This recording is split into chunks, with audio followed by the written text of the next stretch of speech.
সারা বছর কাজ নিয়ে অনেক ব্যস্ত থাকলেও ঈদের এই সময়টা কিন্তু আমার কোনোই প্রমোশনাল কাজ থাকে না। তো ঢাকা একটু ঘুরতে বের হলাম, যেহেতু ঢাকাটা খালি পেয়েছি। তো এই জন্য আমার গাড়ির ছাদটাও ওপেন করলাম।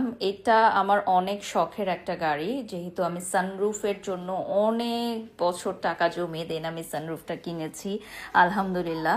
সো এটা বছরে এক বা দুইবারই আসলে ওপেন করা হয়। তো যাই হোক, আমরা আমাদের বাসার নিয়ার বাই একটা প্লেসে চলে গেলাম। তো দেখতেই পাচ্ছেন আজকে আমরা কম্বিনেশন করে পরেছি।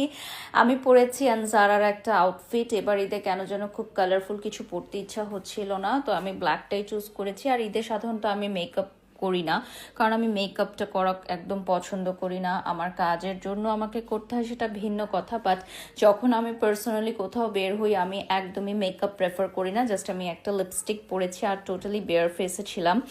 সো জানি না আপনাদের কেমন লাগবে, যদিও ঈদের সবাই অনেক সুন্দর করে রেডি হয়, আই রিয়েলি অ্যাপ্রিসিয়েট। বাট আসলে আমি একটু রেস্ট নিতেই পছন্দ করি আর আমার বেবিকে টাইম দেই। তো যাই হোক, আজকে আমি পরেছি আনজারার একটা আউটফিট এবং আমার হাজব্যান্ড পরেছে আজরান। তারপর আমার একজন ব্র্যান্ড ওনারের বাসায় হচ্ছে ঈদের দাওয়াত ছিল। আমি তেমন একটা দাওয়াত অ্যাটেন্ড করি না, আই গেস অনেক বছর পর this is the first time আমি কোনো ঈদের দাওয়াত অ্যাটেন্ড করতে গেলাম।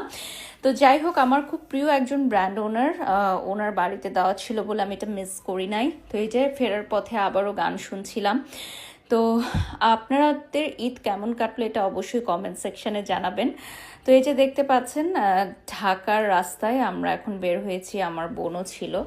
তো আপনারা যারা যারা ভিডিওসটি দেখছেন অবশ্যই কমেন্টস করে জানাবেন আপনাদের ঈদ এবার কেমন কাটলো। আর হ্যাঁ, আবারও কাজে ফিরে যাব। ঈদের ছুটি বেশি দিন তো আর থাকবে না। সবসময় লাইফটা এরকম থাকলে কিন্তু বেশ আনন্দ হতো, তাই না? তবে যাই হোক, ব্যস্ততার মধ্যেও আনন্দ থাকে, কাজের মধ্যেও আনন্দ থাকে। Thank you so much for watching my video. অনেকেই ঈদের লুকস দেখতে চাচ্ছিলা বা কি হবে না হবে, তো এই যে ভিডিওটা দিয়ে দিলাম। Thank you.